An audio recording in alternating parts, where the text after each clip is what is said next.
All right, in this video, we are going to take a closer look at the central limit theorem, and I've got two more examples that we can talk through just to start getting a bit more comfortable with what the central limit theorem tells us, how we're going to be using it, how we can apply it, how to interpret it, all that kind of stuff.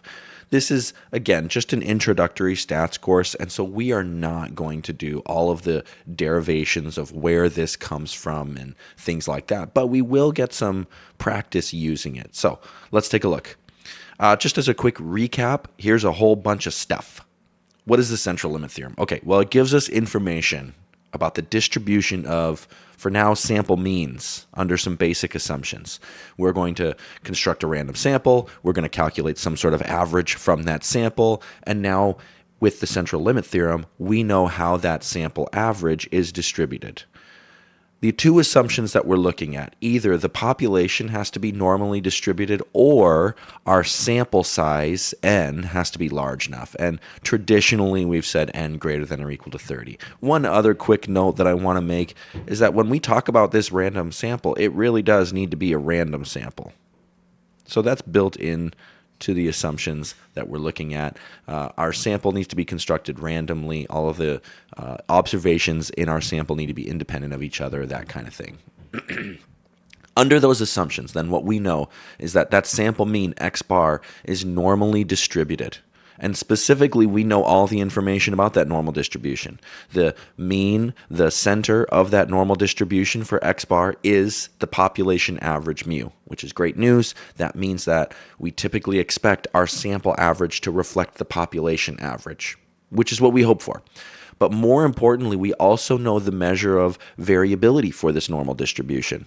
The standard deviation, which for this sampling distribution we call the standard error, is sigma, the population standard deviation, divided by the square root of n. For a larger sample size, we have a more precise sample mean, and so we expect there to be less variability. So that's really great news for us as well. Here's an example that we can take a look at. Note that the picture that I've drawn, this distribution is not a normal distribution, and that is absolutely fine.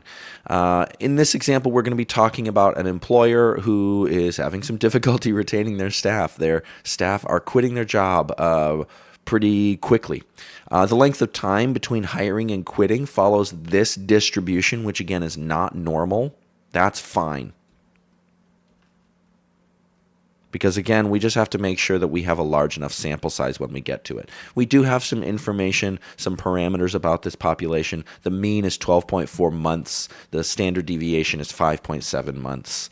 Great. Let's go take a look at what we're thinking about here. This employer is going to randomly sample 50 past employee records. That's a large enough sample size. So this is greater than, I'll just say large enough.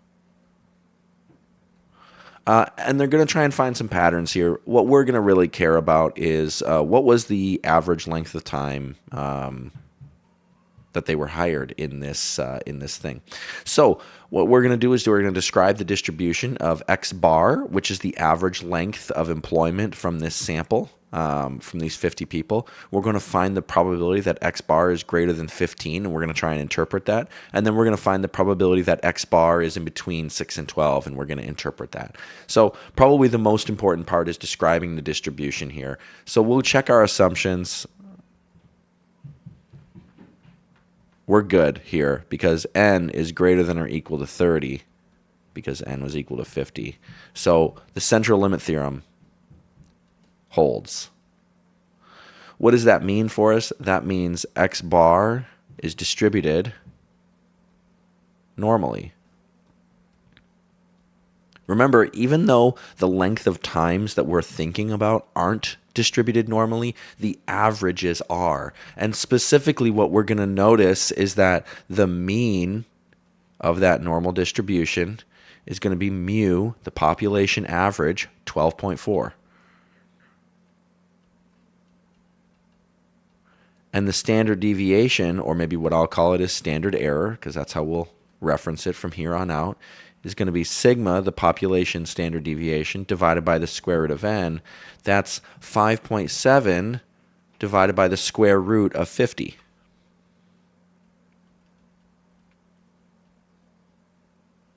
Let me grab my calculator really quickly, and I'll figure out what that is.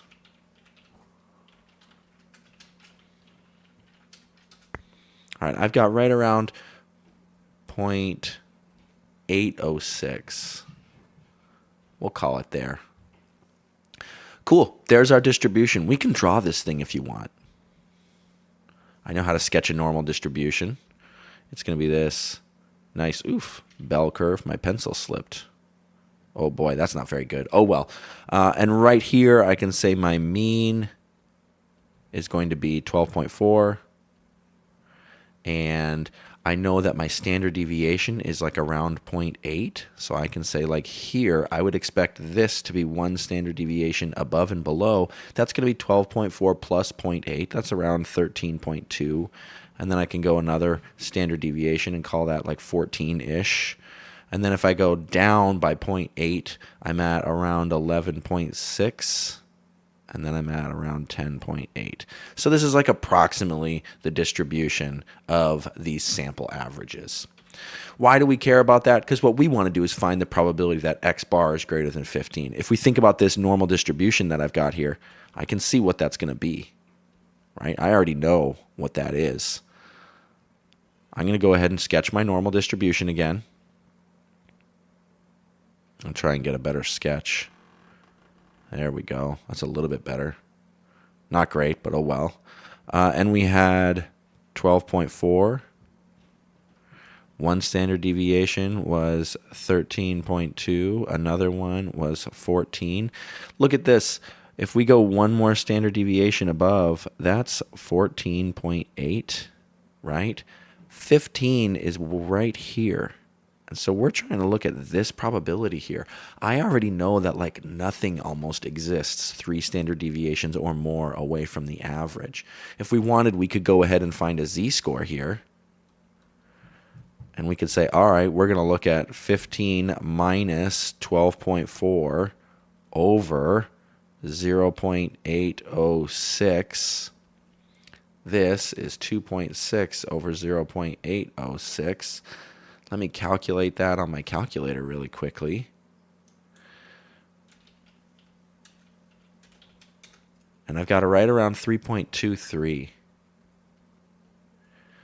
This is more than 3 standard deviations above average. I know that 99.7% approximately of the observations, in this case sample means, are going to be within 3 standard deviations, or in this case we'll call them 3 standard errors away from that 12.4. So I'm really not expecting much to happen here. I can calculate this probability by going to this nice little probability calculator here, and I can say, oh, all right, let's find a probability. I'll just use the standard normal, so I'll put my z-score in here instead of the actual value.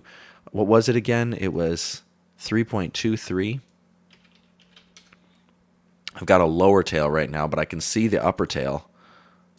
I can just click on it and, oh, I got to change this again to 3.23. And I've got 0.06% here. You can see the actual probability right here with some more decimal approximations on there. But yeah, right around 0.06%. This is a tiny probability. So this probability that z is greater than 3.23 is right there. This is the same as the probability that x bar is greater than 15. Because all we've done is just convert it to our standard normal. So this is a very, very small probability. Well, we need to interpret this. So what does this mean? What this means is that we really don't expect many, if any, sample averages, with our sample being 50 people, to have that length, that average length of employment be more than 15 months. Now, this again is an average of 50 people. It's not saying that there's a 0.06% chance that an employee lasts more than 15 months. It's saying that for this random sample of 50 employees, the average is more than 15 months. Make sense? All right. We've got this other one here. We want to find this probability in between this range. Now, again, we can go and look at this normal distribution and say, wow, from 6 months up to 12 months, that's essentially going to be like from way down here up to here. I'm going to expect this to be right around 50%, right? Because 6 months is going to be so unlikely. It's essentially the same as like 0 months. And then 12 months is right close to that average. So I'm going to expect that this is pretty close to 50% when we get there. Let's go ahead and do it. Maybe I'll do z-scores in the same way here. I'll do my z-score for 6. I got to divide it by 0.806, I think was the number for my standard error here. So let's go ahead. 6 minus 12.4, that's negative 6.4 over 0.806. And we're going to see that this is just like so far away in terms of z-scores.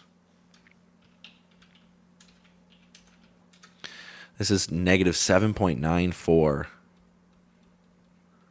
Almost 8 standard errors below the mean. That's like essentially unheard of, right? And our other z-score for 12 is going to be really close.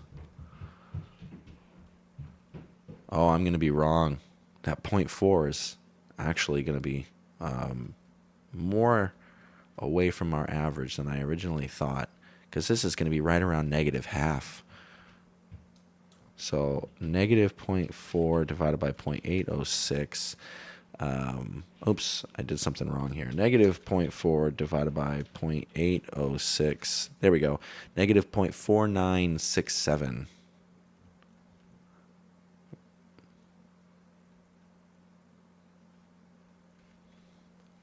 So what we're really looking at is a probability that our z-score is in between here.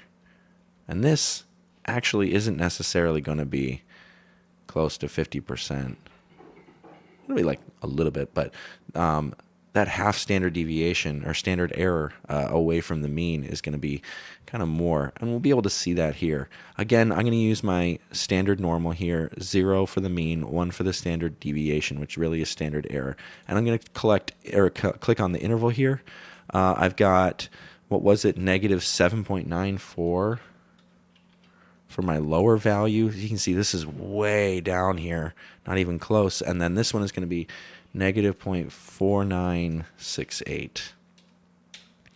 Yeah, so see how this is actually a decent amount below the mean. I expected it to be a little bit closer because I got tricked into thinking that 0.4 wasn't very much, because half a month isn't very much. But in a sample of 50 people, half a month difference in an average is. So this is actually only around a 31% chance, 30.97 we'll say.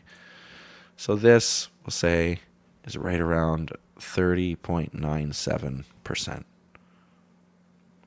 And we can interpret this, okay, again, what this means is that there's around a 31% chance that the average length of time that an employee is hired and then quit in between those things is between 6 and 12 months. That is a lot, a high probability for that average being that low. Okay, we've got one more example, and I think this is a nice, interesting one to try and get to that bit of weird intuition that we noticed earlier, where that half unit difference actually did cause quite a bit here.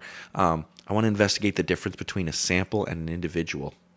So in this one, we're going to look at banana weights. Bananas are sold in bunches typically, and so what we're going to look at is the weight of those bunches. Here we are going to say that the bunches' weights are distributed normally, approximately. So that's going to meet first our one assumption. And then what we can do is say, all right, if the mean is 2 pounds, I probably should put my units in here, and the standard deviation is a 1/4 pound,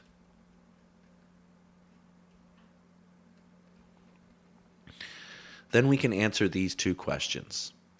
If the grocery store randomly selects 25 bunches, now again, this is not a large enough sample size, but if we go back here, we do have this normal distribution of the population, and so that meets our first assumption.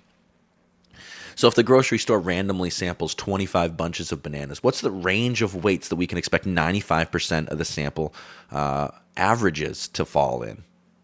And then the second one is, if the grocery store randomly selects just a single bunch of bananas, what's the range of weights that we can expect 95% of those bunches to fall in? Very similar questions to each other, but a little bit different. So let's look at this first question then. If the grocery store randomly samples 25 bunches of bananas, what's the range of weights that we can expect 95% of the sample to fall into?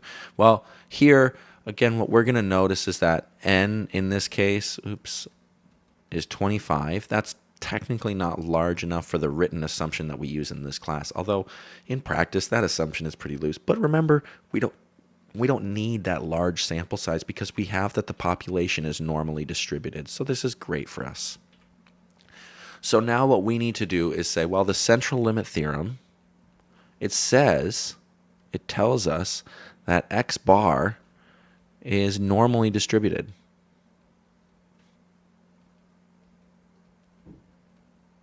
And it tells us specifically that the mean is mu, the population average, which in this case is 2.0 pounds.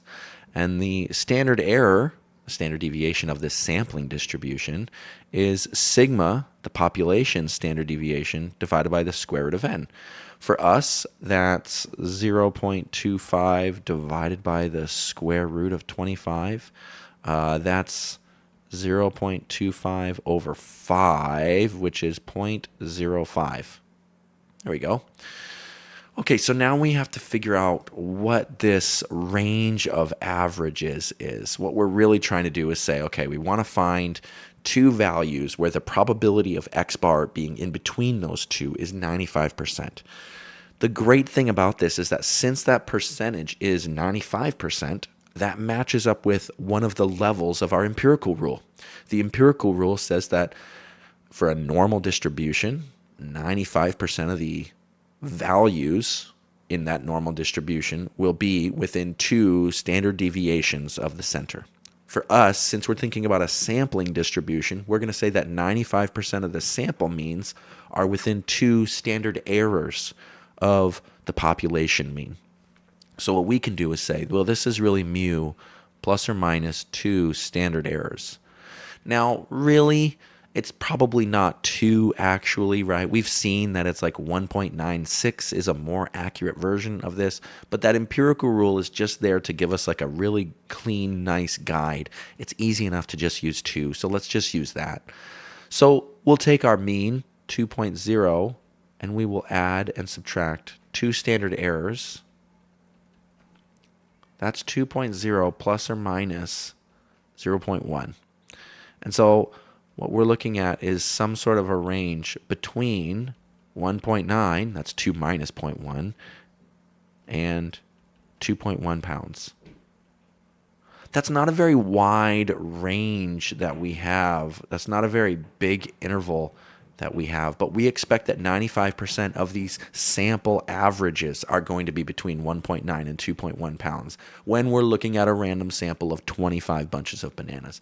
Note that this is dependent on that sample size of 25. Once we change that sample size, we immediately change the standard error, which is going to change the range that we have here.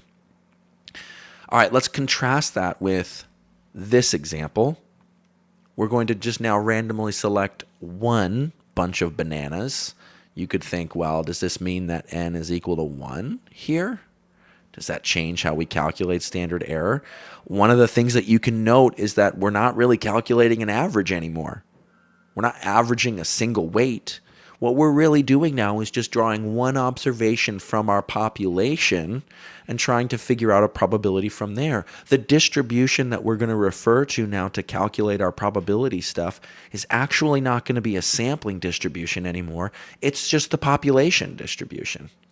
Another thing that you could think of is, sure, it's the sampling distribution, but for a sample size 1, and we calculate an average of 1, which doesn't really make sense in practice, but you could think about it. So here, our mean now is going to be 2.0 still, and now we're not going to care about standard error. We're just going to use standard deviation, 0.5. You could think about standard error as being 0.5 divided by the square root of 1. But really, again, we're just drawing right from the population itself. So when we go to this 95% and think about this 2 standard deviations away from the center, we truly are thinking about population standard deviations now. This is mu plus or minus 2 sigmas instead of 2 standard errors. And so this is really 2.0 plus or minus 2 times 0.5. This is, oh no, it's not 0.5, it's 0.25, sorry.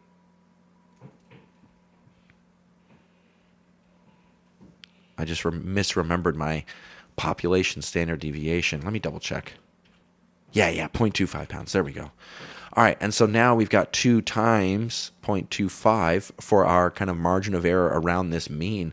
And now we'll say that's 2 plus or minus a half. And so what we can expect is that 95% of our bunches of bananas are going to weigh in between 1.5 pounds and 2.5 pounds. That's not how you spell pounds. Again, this range is different than the one we calculated earlier because we're looking at a difference between a sample average of a bunch of these bunches. That's a weird thing to say. 25 of these bunches of bananas compared to just a single bunch of bananas. The thing that changes is our measure of variability here, the standard deviation versus standard error. And that's because, again, with larger samples, we have more precision in estimating or getting at that population average when we calculate a sample average. Whereas here, when we just pick a single bunch of bananas, we're not going to have this kind of mechanism of sample averages that are going to kind of offset some of the large or small values that we can get. So we get this bigger range. Hopefully this video is illuminating and helpful to try and understand how we can use the central limit theorem for means.